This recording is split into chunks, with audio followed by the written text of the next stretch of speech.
Nossas boas-vindas a você que está aqui conosco em mais esse episódio do podcast Cuidadores de Esperança, um projeto do Centro Marista de Defesa da Infância e também com o Farol 1817, uma parceria que está dando muito certo e que a gente tem muita alegria de poder fazer acontecer.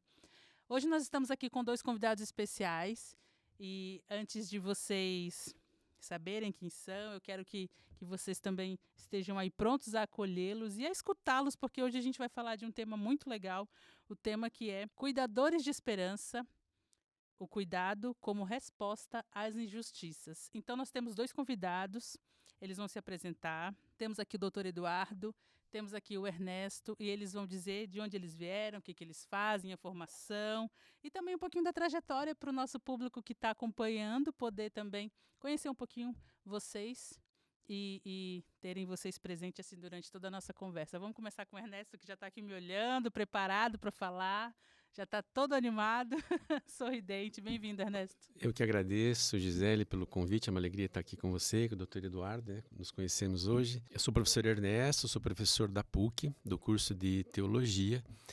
E além da teologia dentro da universidade, eu desenvolvo um trabalho também que é junto com uma equipe que cuida do Pacto Educativo Global, né? Que foi lançado pelo Papa Francisco em 2020. E a PUC hoje é uma das 11 universidades no mundo, né? Que foram convidadas pelo Vaticano a desenvolver ações dentro do Pacto Educativo Global na área, no caso, a nossa área é dignidade humana, né? Junto com mais outras duas universidades, a Notre Dame dos Estados Unidos e a Silva Henriques aqui do Chile. Então, além da teologia, eu desenvolvi esse trabalho também, entre outras coisas, né? Dentro da universidade. É uma alegria estar aqui com vocês hoje. Obrigada, professor Ernesto, bem-vindo. Doutor Eduardo, por favor. Tudo bem, Gisele? Ernesto, é um prazer estar com você aqui, dividindo essa bancada, falando sobre um projeto tão importante para o nosso Brasil, para a comunidade também religiosa aqui, e o Grupo Marista sempre leva bem à frente, né? Então, eu sou Eduardo Monteiro, sou promotor de justiça aqui de Curitiba, né? Já trabalhamos aqui na área da infância há mais de 10 anos, e a gente trabalha sempre com muita alegria sobre o tema, porque a gente entende que sempre tem um caminho muito grande para a gente traçar. A gente precisa sempre trabalhar de forma colaborativa, coordenada, com vários órgãos, com várias entidades, sociedade civil, também o poder público juntos, né? Para a gente poder justamente entender melhor um pouquinho do tema desse nosso programa, que é justamente sobre violência e justiça. Então é um prazer estar aqui com vocês, compartilhando um pouquinho do que a gente sabe, do que a gente faz, né? E a gente sim trabalha muito tempo com violência e a gente vai poder um pouquinho falar qual é o papel da justiça, como nós trabalhamos e como nós ajudamos a sociedade e naturalmente as crianças e adolescentes. Que legal. Muito bem-vindos e para nós é uma alegria poder falar de cuidado, falar de resposta também às injustiças. Então a gente começa já nesse primeiro momento falando o que significa para vocês. A gente tem duas perguntas aqui, mas eu vou uni-las, daí vocês podem responder da maneira que acharem assim mais interessante dentro da proposta, que é uma linguagem assim que os catequistas podem entender, as pessoas que estão nos acompanhando, aquelas lideranças, se querem aprofundar um pouquinho mais essas temáticas que a gente está trazendo aqui no podcast Cuidadores de Esperança. Mas como que vocês explicariam o que significa esse olhar para a sociedade de hoje e pensar no cuidado como uma resposta para as injustiças? E dentro dessa perspectiva, o que motivou vocês, na área de vocês, a dizer, não, olha, eu vou ser teólogo, eu vou ser promotor, ou eu vou ser advogado, eu vou estudar direito, eu vou ajudar as pessoas de alguma forma com aquilo que eu posso me preparar melhor para ser na sociedade. Então, como é que a gente pode dar essa resposta? Como é que a gente pode ser esse cuidado, esse cuidador e essa cuidadora na sociedade? A partir dessas primeiras assim, pinceladas de pergunta, o que significa esse olhar para a sociedade? Pensar numa resposta. E o que motivou vocês a estarem aqui hoje e a serem o que são? Anunciar o reino é um imperativo ético, mas sobretudo para nós cristãos, assim, é ser, que a gente chama de ser profético, né? A questão da profecia é uma via de duas mãos, né? A gente anuncia e denuncia, né? E a denúncia é o quê? Denunciar as injustiças, né? Então, veja, dentro de um panorama bíblico, né, quando a gente trabalha a questão de justiça, a gente vai ver que o binômio direito e justiça dentro da Bíblia, aparece muito mais que amor e caridade. Então, você que nos ouve, é interessante isso. Jesus fala que o primeiro mandamento é amar a Deus e amar ao próximo, né? E o segundo, amar ao próximo. Claro, Deus é amor, já fala São Paulo, né? São João, por aí. Mas a Bíblia, de uma forma geral, quando você vai olhar, o binômio direito e justiça é fantástico. Aparece muitas vezes, muitas vezes. Então, assim, para nós denunciar aquilo que é injusto, né, aquilo que depõe contra a dignidade da pessoa humana, é um imperativo. Então, trabalhar esse processo hoje, eu creio que dentro da igreja, além de ser algo ético, né, que já está na nossa vida, mas o ser cristão só potencializa isso, né? Então, eu vejo que isso para nós hoje é imperativo, é denunciar as injustiças. E olha só que interessante, né? Lá na Bíblia, a gente tem 3 classes. Claro, os pobres sempre aparecem como alguém que a gente deve cuidar. Mas, sobretudo no Antigo Testamento, existem 3 classes que têm tudo a ver com o que a gente acho que vai falar hoje aqui, né? Que a lei mosaica dizia que o povo hebreu devia cuidar. E quem são essas 3 classes, né? Os órfãos, as viúvas e os estrangeiros. Traduzindo para nós hoje, quem são os órfãos, né? Se não são as crianças de uma forma geral, né? Que muitas vezes a gente está precisando de proteção porque a gente sabe o que acontece. Quem são as viúvas, né? De uma forma geral, as mulheres que também são hoje, né? Muitas vezes um problema porque a gente vê que aumenta cada vez mais o problema de morte, né? De assassinatos e por aí vai. E os estrangeiros quem são, né? Os imigrantes, os apátridas, né? Os refugiados que a gente tem procurado cuidar hoje. Então veja que a mensagem bíblica hoje é muito atual, né? Então, denunciar as injustiças é denunciar isso que depõe contra a dignidade, sobretudo dessas pessoas. Bem, quando eu fui fazer teologia, uma coisa que me instigava muito assim, eu já havia tido um contato um pouco com a doutrina social da igreja, mas a frase de Jesus, né? João 10:10, eu vim para que todos tenham vida e vida em abundância. Então isso foi uma coisa que me motivou muito, assim, né? Mas a motivação não era essa. Minha primeira graduação foi desenho industrial, eu tive uma marcenaria um tempo, e depois a teologia veio como busca de algumas respostas pessoais, né? A partir de um momento muito difícil que eu tive na minha vida, eu larguei a marcenaria, larguei tudo, começamos do zero fazendo outras coisas, e a teologia veio depois, né? E eu fui fazer teologia porque eu buscava algumas respostas, e essa frase de João 10:10 me inspirou na graduação, depois no mestrado, né, na pesquisa e doutorado. Então, assim, olhando para isso, esse é um reino, né, essa vida em abundância, como que a gente constrói isso, né? Então, isso é uma coisa que sempre tem, assim, me instigado nesse processo. Eu fiz teologia não porque eu queria dar aula, porque eu queria encontrar algumas respostas pessoais, mas o ser professor depois foi uma coisa meio natural, assim. E aí, para ser professor, o pessoal vai te empurrando, né? Agora você tem que fazer especialização, você tem que fazer mestrado, você tem que fazer... eu fui fazendo e acabei me tornando professor na PUC, né? Então, assim, creio que o que motiva é isso, né? É a gente construir e trabalhar por esse reino de paz, de solidariedade, de vida em abundância. Eu acho que isso deve nos motivar todos os dias. E por aí passa a denunciar as injustiças, né? Aquilo que depõe contra a dignidade da pessoa humana. Teologia como resposta às injustiças, né? Acredito É por muito. aí. Eu incentivo muito as pessoas a irem para a teologia, que sempre quem quer uma resposta, quem está na igreja que tem dúvidas, vai estudar, vamos para a Isso. teologia, procura um cursinho, nem que seja um cursinho pastoral na paróquia. Acho que esclarece muito e deixa a gente mais humano e com um olhar mais crítico para a sociedade também. Teologia tem meu coração. Doutor Eduardo, vamos lá? Sua resposta, sua trajetória, seu caminho até aqui. Conte pra gente um pouquinho do seu Acho seu que é sempre trajeto. importante, né? E a gente ir um pouquinho para trás, né? Pensar um pouquinho. A gente está falando aqui de direito da infância e juventude. Estamos falando desses seres que são seres em desenvolvimento, que não pediram para nascer, né? E que nasceram, né? Em função do ato de amor dos seus genitores, de um ato sexual, e nasceram, estão aí para serem cuidados. Então é muito importante quando a gente pensa na infância e juventude, primeiro a gente pensar que esses seres geralmente eles vão além dos seus genitores. Então, os genitores eles vão dar vida a esse ser, vão ter uma obrigação de cuidado, de responsabilização, de afeto também com relação a ele, para que eles possam transcendê-los, para que eles possam ser seres que vão dar frutos positivos. Então, a gente, quando fala da infância e juventude, por maior que sejam os desafios, eles são vários e bem complexos, por maiores que sejam os crimes que nós hoje temos a certeza de que são praticados, que vêm à tona e que nos chocam a todos, a gente vai ter que ir compreendendo que já existe dentro do nosso Brasil um avanço imenso, né, civilizatório. E esse avanço civilizatório ele se traduz no meio de trabalho em leis.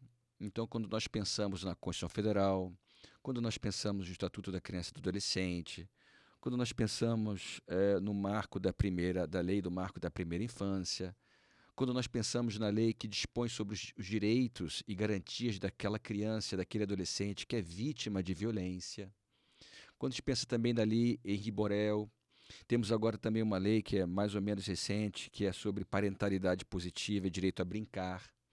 Então, a gente está sendo brindado com uma série de mecanismos jurídicos que vão traduzindo para todos nós, sociedade, qual é o caminho que nós devemos trilhar para que nós possamos colocar essa nossa juventude num caminho de paz, num caminho de equilíbrio, de desenvolvimento, de alegria e de amor.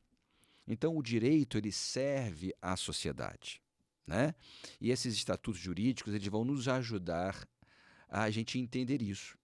E o primeiro grande desafio é justamente a gente destrinchar, né? Trazer para perto da nossa compreensão e do nosso coração o que falam essas legislações todas. Elas, de fato, de forma alguma, elas vão inibir a nossa atuação enquanto responsável, enquanto genitor. Elas vêm nos ajudar e há muita desinformação, né? Então, a gente tem esse primeiro desafio. Um segundo desafio, que a gente também, na nossa área jurídica, a gente não pode deixar de relatar, é que se a gente for observando as taxas, os tipos de criminalidade, os tipos de diversas violências que as nossas crianças e jovens são acometidos, nós vamos observar, por exemplo, que numa faixa etária de até 6 anos, 84% dos crimes, né, que são cometidos contra criança e adolescente estão oriundos dentro da própria família, ou seja, as nossas famílias, muitas vezes, ao invés de protegerem, abrigar e acolher, elas se tornam, às vezes, agressores dessas crianças. Então, isso é um dado muito importante, né? Infelizmente, a gente também tem que lidar com a realidade, que a gente tem que tatear ela de bem pertinho. A gente vai ter que ir entendendo que os nossos dados, segundo o Atlas da Violência de 2024, eles vão aumentando, né? A gente tem, então, uma violência psicológica que vai aumentando, temos negligências que vão aumentando, violências sexuais que vão aumentando, violências físicas que vão aumentando. Então, todos esses são grandes desafios que todos nós somos sempre motivados a trabalhar. No meu caso, promotor de justiça, eu trabalho por vocação. Essa foi a profissão que eu escolhi, né? Sempre me interessei por fazer a diferença, por ver uma coisa que eu entendia que não estava correta e tentar modificá-la de alguma forma. Então, eu escolhi essa profissão e que me motiva a realmente fazer justiça, a amparar uma criança, amparar um adolescente, embora já tivesse trabalhado em várias áreas jurídicas, né? Mas hoje isso é o que tem o meu coração. Mas ao lado disso que eu faço enquanto profissão, todos nós, né? Somos cidadãos e temos um chamado, e não apenas legal, mas um chamado humano para trabalhar em prol da nossa infância e juventude, em prol do nosso Brasil como um todo. Olha, eu vejo assim 2 áreas que se complementam muito e as 2 que trazem essa dinâmica do cuidado e do interesse pelo outro, né? A gente trazer dados e começar a enxergar que dentro da própria casa a gente precisa ter esse olhar de que nós somos responsáveis um pelo outro e de também fazer se cumprir leis dentro da nossa própria casa, de dizer, olha, não, isso aqui existe porque em alguma situação foi visto que não era legal. Vamos lá, vamos consertar. E as leis vêm surgindo para isso, para fazer com que nós possamos viver mais harmonicamente como pessoas dentro de uma sociedade. E a teologia vem com esse olhar também, mas do cuidado, um olhar, eu diria assim, não sei como é que eu poderia dizer, Ernesto, mas um olhar não é mais sensível, mas um olhar assim mais empático? Não sei, envolve um pouco mais de sentimento, eu diria.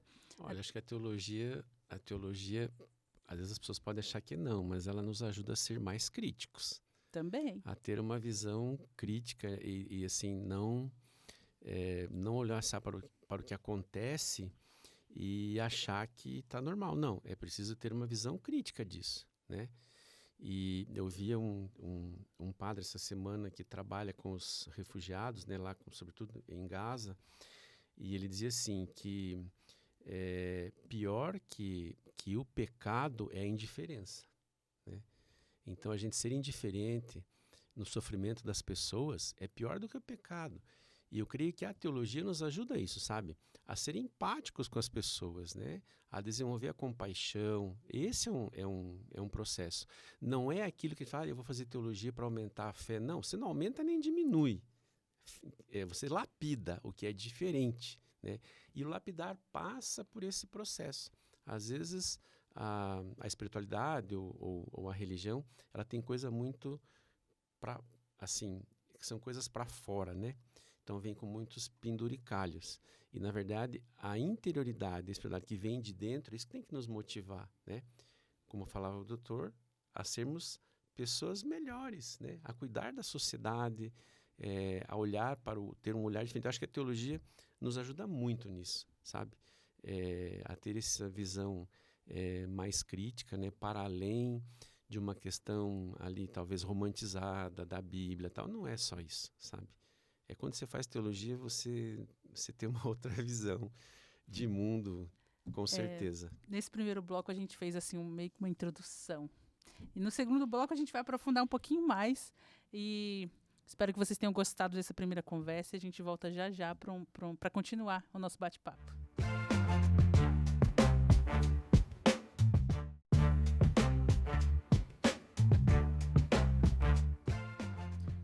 Cuidadores de esperança, o cuidado como resposta às injustiças. Estamos aqui com o Dr. Eduardo, com o professor Ernesto, muito bem representados aqui na área de teologia e área do direito. Pessoas que têm experiências assim fantásticas para compartilhar com a gente.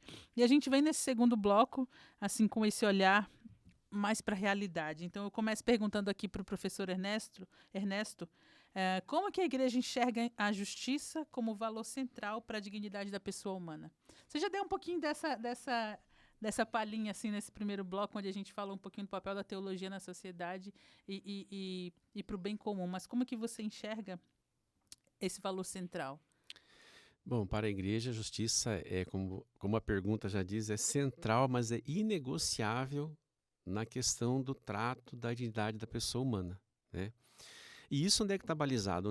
Onde é que ela baliza? Onde é que está o fundamento disso? Nas Escrituras, né? No que a gente chama de tradição da igreja, na grande tradição da igreja, né?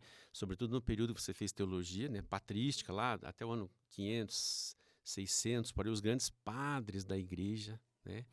Então ali é o fundamento dessa tradição, né, grande da igreja, mas também no magistério, né, naquilo que a igreja vem nos ensinando.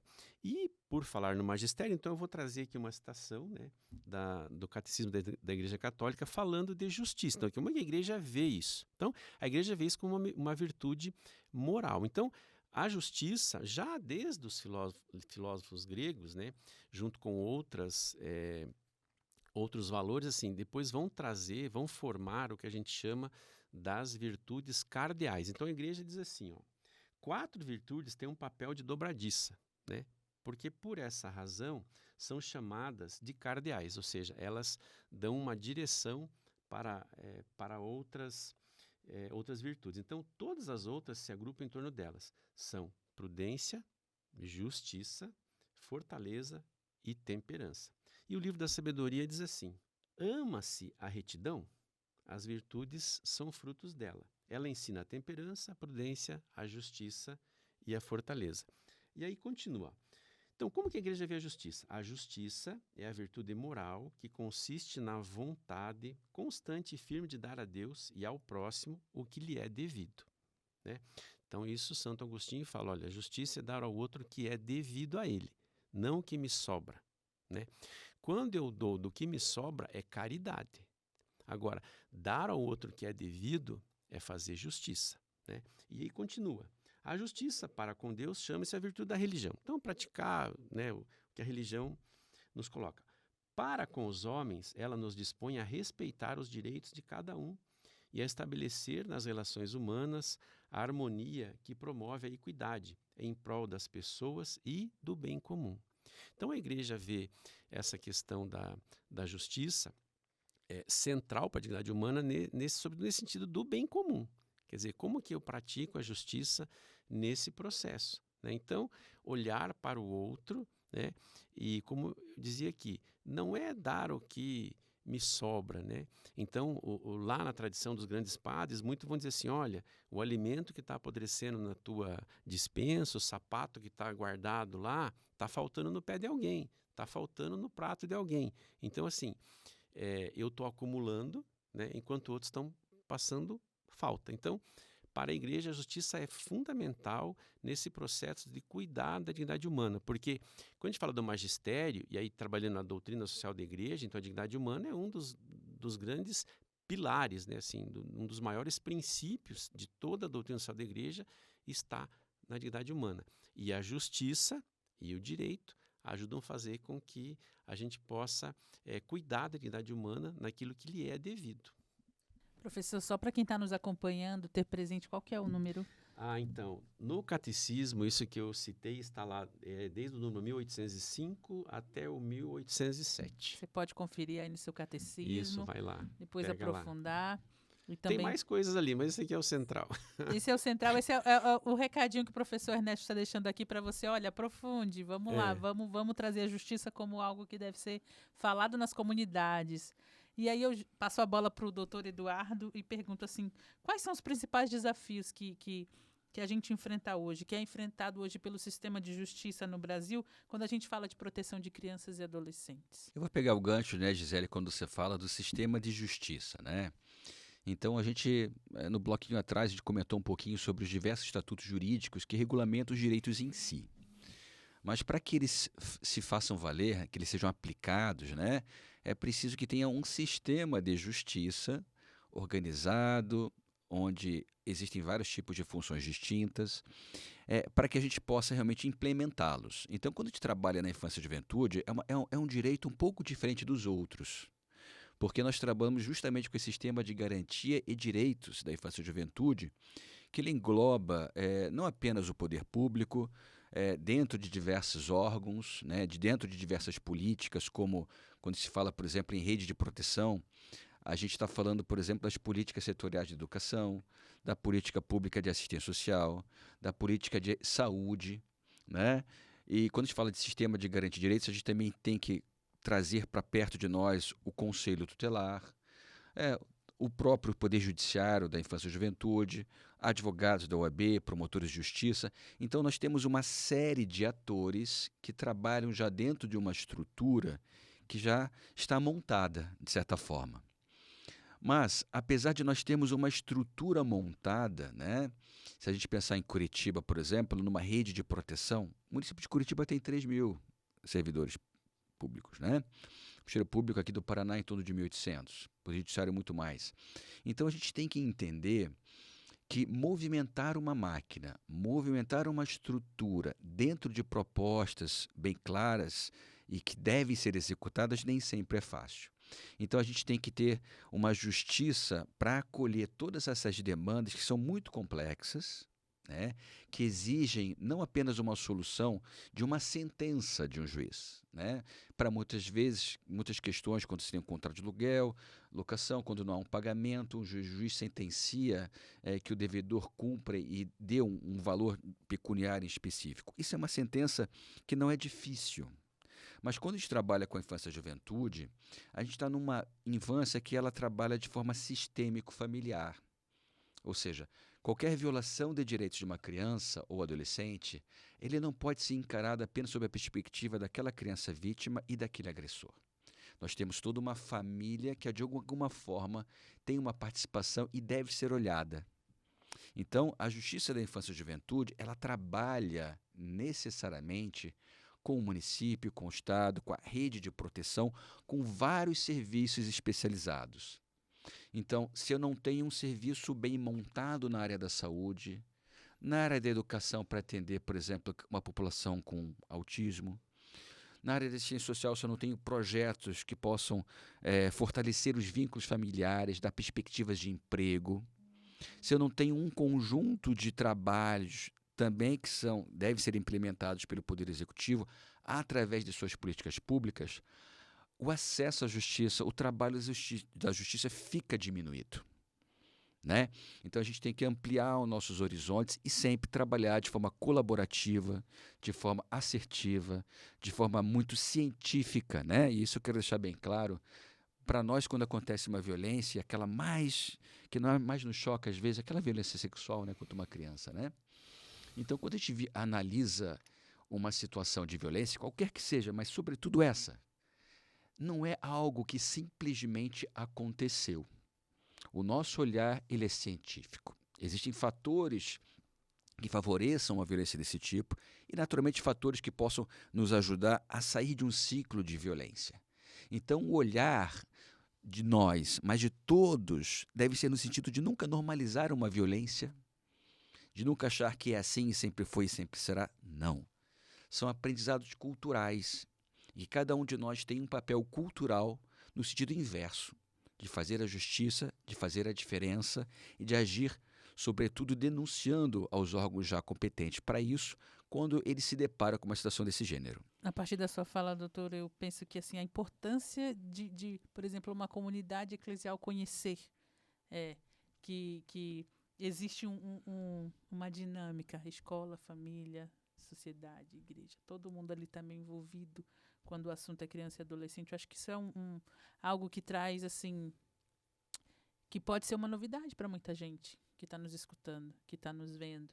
Pode ser uma novidade para alguém que já conheceu em algum momento alguma situação de violência e não sabia como, o que eu vou fazer, o que a gente vai fazer como comunidade.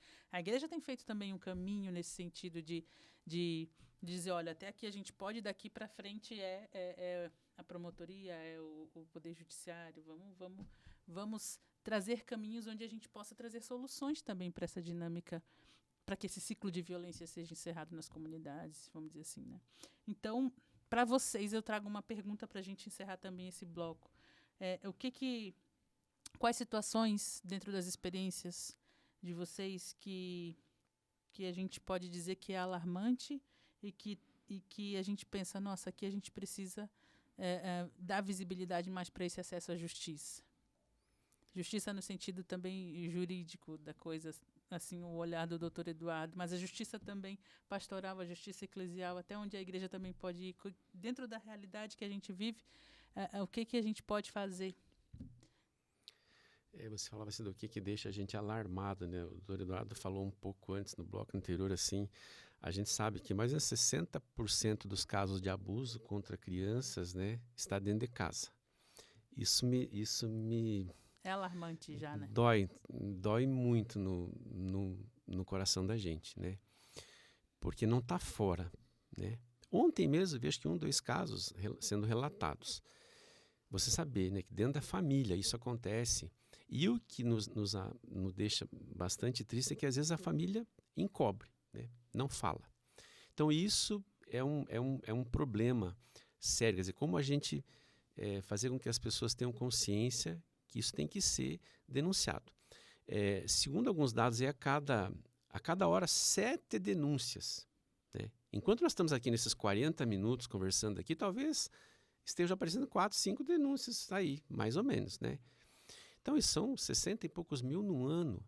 Né? Então, isso nos deixa alarmados. E, para dentro da igreja, eu creio que uma das coisas que doía muito ao coração do Papa Francisco era os casos que envolvem o clero, né? Então a gente sabe disso.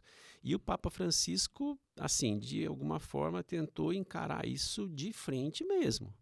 De frente. Ele puniu, né? Ele assim, denunciou. Então, assim, isso, para nós que estamos do lado de cá olhando, foi uma coisa muito positiva, assim, da igreja. E aí eu acho que que isso é um exemplo para a gente, né? Então, se a própria igreja denuncia e está punindo, a gente que está do lado de cá precisa punir as outras pessoas também, né?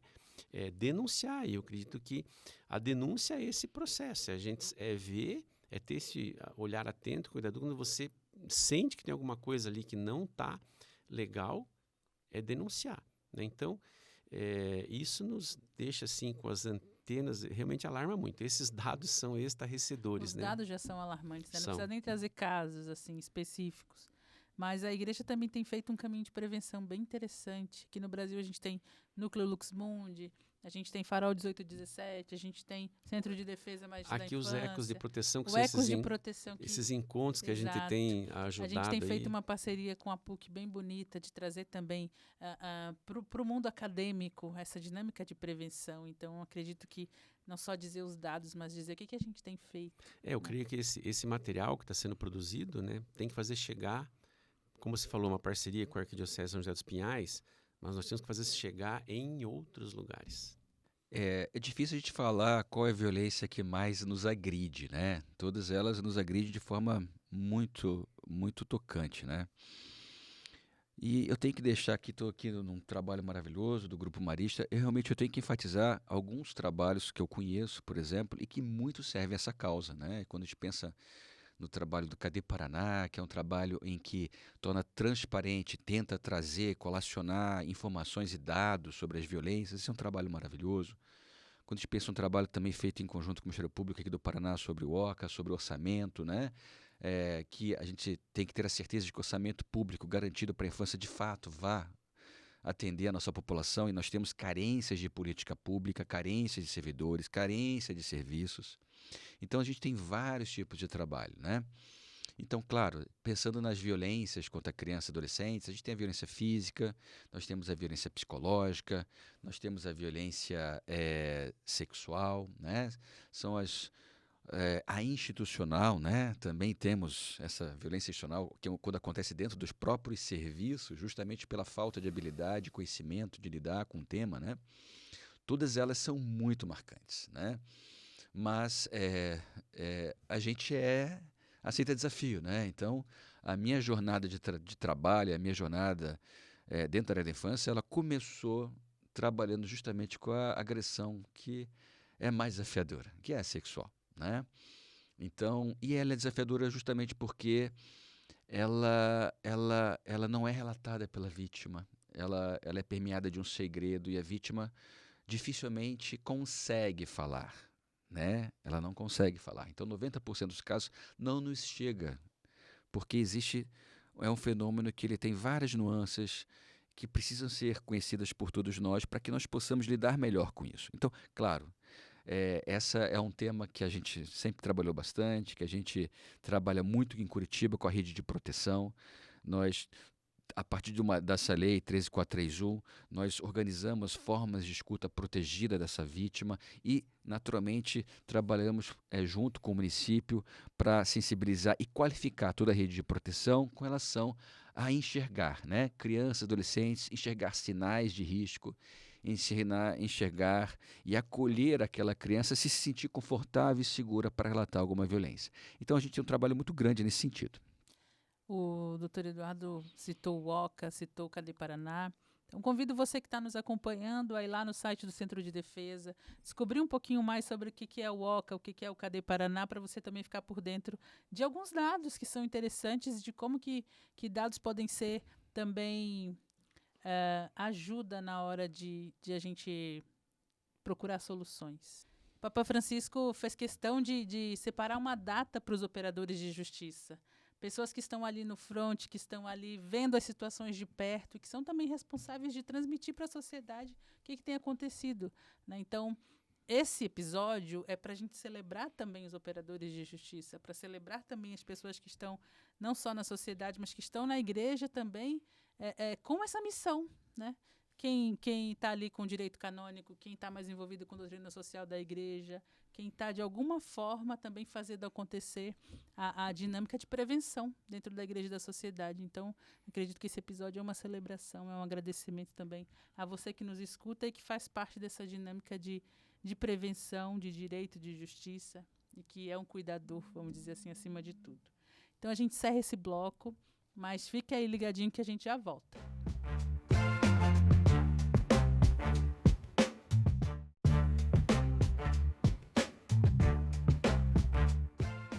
Nós estamos numa conversa aqui com o Dr. Eduardo, com o professor Ernesto, falando de cuidadores de esperança, o cuidado como uma resposta às injustiças. Você nos acompanha, está vendo assim que o tema está bem interessante, que a gente tem trazido olhares diferentes, um olhar um pouco mais jurídico, um olhar um pouco mais teológico, pastoral, e a gente continua nessa linha com uma iluminação, vamos dizer assim, como é que a gente pode também trazer caminhos de transformação dentro dessa dinâmica.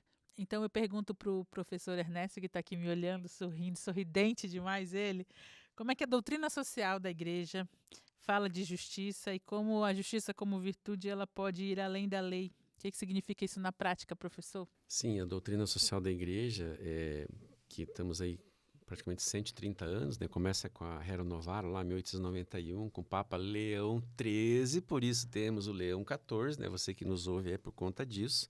Então ele faz uma homenagem ao Leão XIII. E aí eu quero começar a resposta citando um documento do Papa Bento XVI, que chama-se Caritas in Veritatis. Caridade, a justiça na caridade, né? A caridade na verdade.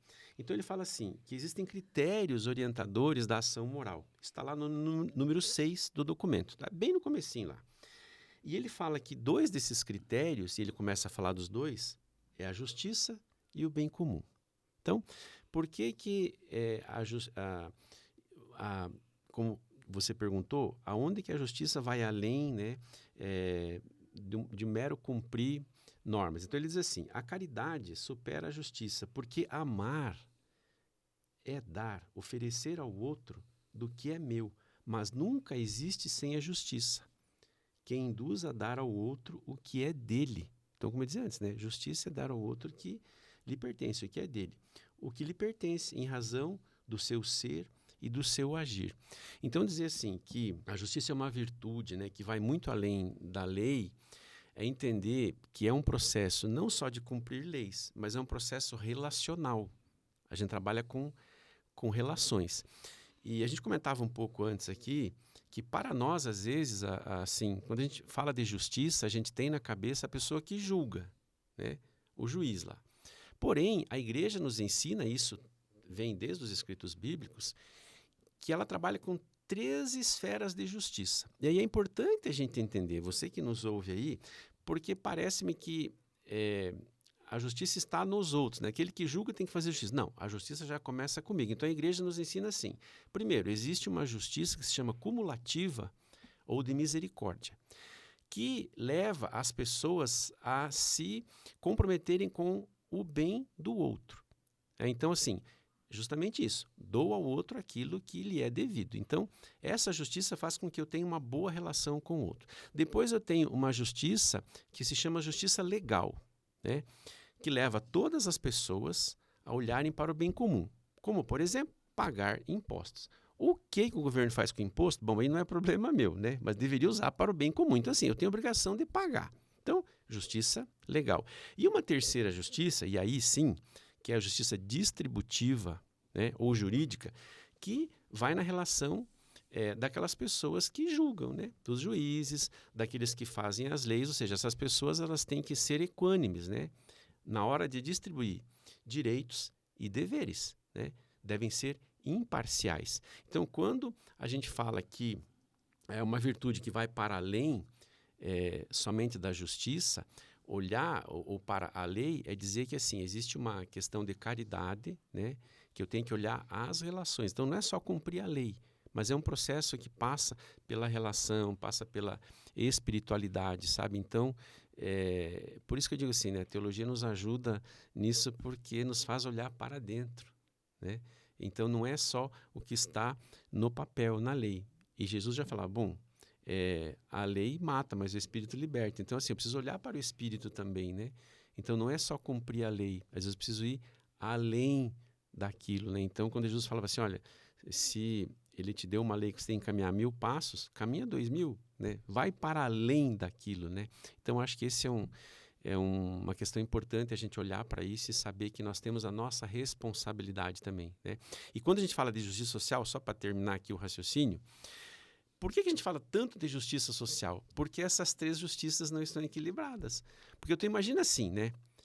Se todas as relações estão perfeitas, né? Entre as pessoas, né? Todo mundo paga imposto direitinho, né? Então, as autoridades estão super bem. Eu não preciso de justiça social. Parece que está tudo equilibrado. Só que essas relações não estão equilibradas. E aí a gente fala tanto de justiça social, né? Então, assim, vem para equilibrar isso, o que não está equilibrado. Então, por isso que isso vai para além da lei, né? A justiça é uma virtude que olha para além disso. Muito interessante, obrigada. Você chegou a falar o número... Número 6, Número da Caritas in 6, Caritas in Veritate. Veritate. Caridade na verdade. Papa Bento XVI deixando seu recado aqui também para a gente. E eu passo aqui a pergunta para o doutor Eduardo. Eu pergunto, como que a sociedade civil e as instituições religiosas, né, lembrando que a gente está falando aqui com catequistas, lideranças, pessoas que têm um papel na comunidade, como é que a gente pode colaborar para ampliar essa dinâmica de prevenção? Olha, o papel da sociedade, da comunidade como um todo, ele é imenso, né? Porque no Brasil, a gente vive um estado que ele é muito característico nosso, ele é fruto de toda uma história nossa, né? E nós somos fruto dessa caminhada, e a gente tem que refletir sobre essa caminhada. Existem várias noções de Estado, várias formas de a gente se relacionar com o Estado, mas no Brasil parece, né, que é muito marcante aquela figura de você terceirizar para o Estado, para o ente público, a solução, não apenas a solução, mas integral e até miraculosa de todas as questões, de todos os problemas, de todas as violências que nós testemunhamos todos os dias. Mas nós somos sociedade, então a produção da nossa sociedade, muitas vezes, ela é violenta. Ela não é socialmente aceitável, ela é excludente, ela fere mais a mulher do que o homem. Temos aqui uma violência de gênero muito forte, temos racismo. Então, nós temos vários tipos de violência que foram formadas por essa história do Brasil. Então, o direito, através de todas as suas normas, elas trazem para nós, elas devolvem para todos nós, família, sociedade, que não é apenas o Estado o responsável para a mudança dessa situação. Cada um de nós, dentro da sua esfera de relação, de convívio, de atuação, tem um papel a cumprir. Então, me parece que a gente tem que pensar para muito além dessa noção de que o Estado deve ser o grande provedor e transformador. Talvez a sociedade civil deva ser chamada cada vez mais para se aproximar dos problemas e para perguntar a si qual é o meu envolvimento com relação a essa questão, de que forma eu posso atuar ativamente na transformação.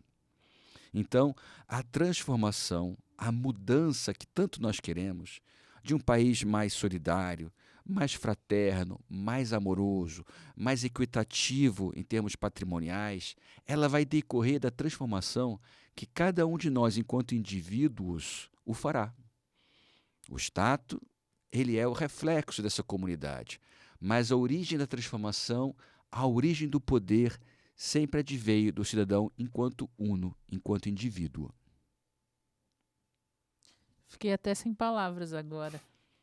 É tudo muito impactante, assim, que o doutor Eduardo traz também, porque, olha, choca a gente, assim como dizer eu sou responsável, né? Então, eu espero que o sentimento que eu estou tendo aqui agora, que você que nos acompanha também seja tocado por essas palavras, pelas palavras do Papa Bento XVI, que diz para a gente ir além da nossa responsabilidade e assumir também esse papel, né? E como a gente chama esse podcast, Cuidadores de Esperança, eu acredito que é o chamado que cada um tem aqui hoje, né?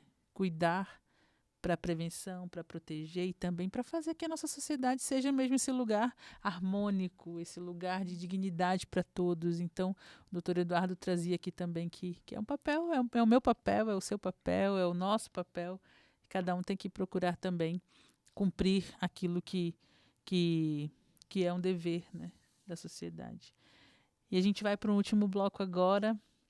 A gente, já com o coração muito agradecido, com um olhar novo para a teologia, um olhar novo para o conceito de justiça que a gente tem, né, que o professor Ernesto trouxe muito bem aqui para a gente. E a gente traz uma mensagem final, né? Mas antes disso, queria lembrar você que quer aprofundar mais esse assunto, quer trazer também um pouco mais de reflexão para a sua comunidade, entre lá no site do Centro de Defesa, baixe o nosso material de apoio, vocês vão ver aqui na tela também, a gente vai colocar o QR Code, o site para vocês acessarem, aprofundarem esse tema, saber um pouquinho mais do que significa ser um cuidador de esperança e ter a justiça como uma resposta, né? Uma resposta para o cuidado também. Agradecendo, mas também deixando essa perguntinha final aqui. Vou pedir para o professor Ernesto deixar uma mensagem de esperança, uma chamada assim, para quem está nos ouvindo. Olha, eu já fui muito impactada aqui, muito chamada, muitas mensagens de esperança já me atingiram nessa conversa. Mas assim, professor, por favor, para quem está nos ouvindo, né, o que você diz assim, para a gente encerrar esse episódio? Essa mensagem de esperança, eu acho que eu parto aqui do gancho do Dr. Eduardo, dizendo que nós somos responsáveis, né? Então, assim, não é uma responsabilidade, olhando para a igreja, assim, não só para a nossa vida social, né? Mas olhando para a igreja, não é função só do padre, do pastor, do bispo, do papa. Nós somos responsáveis por isso. Então, se inteirar das coisas que acontecem, né, para ajudar, eu preciso conhecer. Então, no nosso caso, né, conhecer a doutrina social da igreja é uma responsabilidade minha também de me formar aí. Nas questões sociais, como lembrou o doutor Eduardo, assim, não é só o governo. Eu tenho a minha responsabilidade, que é grande, né? Então, se eu sou empresário, eu vou fazer direito como manda, né? Então, assim, em tudo, assim, em todas as coisas, né? Se eu sou professor, eu tenho que desenvolver bem o meu trabalho. Então, eu tenho uma responsabilidade com os outros também. Não é só realmente terceirizar para que alguém faça isso. Não, eu tenho responsabilidades, né? E aí, termino assim, número 55 da Fratelli Tutti, né? Então, Papa Francisco, é uma frase dele que diz assim, né? Não deixem que lhe roubem a esperança. E na Fratelli Tutti ele diz, a esperança é ousada. Eu sei que nos ouvem aí, a esperança é ousada. Sabe olhar para além das comodidades pessoais, das pequenas seguranças e compreensões que reduzem o horizonte, para se abrir aos grandes ideais que tornam a vida mais bela e digna. Caminhemos na esperança. Caminhemos na esperança. Fratelli Tutti, Papa Francisco. Qual é o número, professor? 55. Número 55. Doutor Eduardo, sua mensagem final para os nossos ouvintes, telespectadores, todo mundo que acompanha esse podcast aqui. Primeiro eu queria falar que é um prazer imenso, né, estar com pessoas tão queridas, tão cultas, né, como o professor Ernesto aqui, a Gisele e naturalmente todos os ouvintes aqui, porque nós acreditamos muito nessa colaboração, nessa cooperação, nessa diversidade de capacidades, de sentimentos, de qualidades intelectuais, porque nós achamos que apenas assim, dessa forma, juntos, cada um sendo necessariamente diferente do outro, a gente vai poder avançar, né? E por favor, eu peço a todos, né, que se integrem e que conheçam, vão aos fóruns, conversem com os promotores de justiça, com o conselho tutelar, se integrem nesse sistema de justiça que já está pronto, mas precisa de aperfeiçoamento. E tem duas frases que eu queria deixar aqui que são meu xodó, né, que eu tenho como lema de vida, né? E uma delas fala o seguinte, que nós não estamos na obra do mundo para aniquilar o que é imperfeito, mas para completar o que é inacabado. Então, todos nós vivemos a imperfeição, né? Todos nós vivemos em um mundo que não é perfeito, em uma família, em uma sociedade, em um sistema jurídico, no nosso trabalho, na nossa igreja. Existem inúmeras imperfeições, mas nós não estamos aqui para destruir aquilo que já foi construído, mas justamente para que nós possamos completar com o nosso talento aquilo que necessita ser complementado. E aí, de forma individual, né, uma outra frase para a gente encerrar de vez esse nosso programa tão maravilhoso, É quando a gente lembra que a chuva derrama-se em gotas, fertiliza o solo e sustenta bilhões de vidas. A nos indicar que cada um de nós, em sendo gotas, faremos milagres dentro da nossa vida, da vida da sociedade, da vida da família. Eu acredito que para nós fica essa mensagem: cada um é uma gota. Somos chamados a permear o solo e fazer também com que muita coisa floresça, coisas boas na sociedade. Então, esse episódio onde a gente fala que o cuidado é uma resposta às injustiças, eu acho que mais do que trazer respostas, a gente abriu caminhos, né? Caminhos de prevenção, caminhos de aprofundamento, seja na teologia, seja no direito, mas caminhos de conhecimento onde a gente é convidado mesmo a conhecer o que está acontecendo na sociedade, como que a gente pode contribuir. Então, mais uma vez, eu agradeço, professor, doutor Eduardo, a presença, a colaboração, o conhecimento que vocês trouxeram para a gente que acompanhou esse podcast e que vai continuar acompanhando, mas também a nossa parceria com o Farol 1817, o Ecos de Proteção, que é um projeto do Centro Marista de Defesa da Infância, a nossa parceria com a PUC, com a Diocese de São José dos Pinhais, que também nos acompanha e que também participa ativamente desse podcast, na revisão, na indicação de pessoas para a gente trazer aqui. Nossa produção, a Sofia e o João, que estão sempre aqui com a gente. Muito obrigada a você que nos acompanhou. Até a próxima e a gente continua com o podcast Cuidadores de Esperança.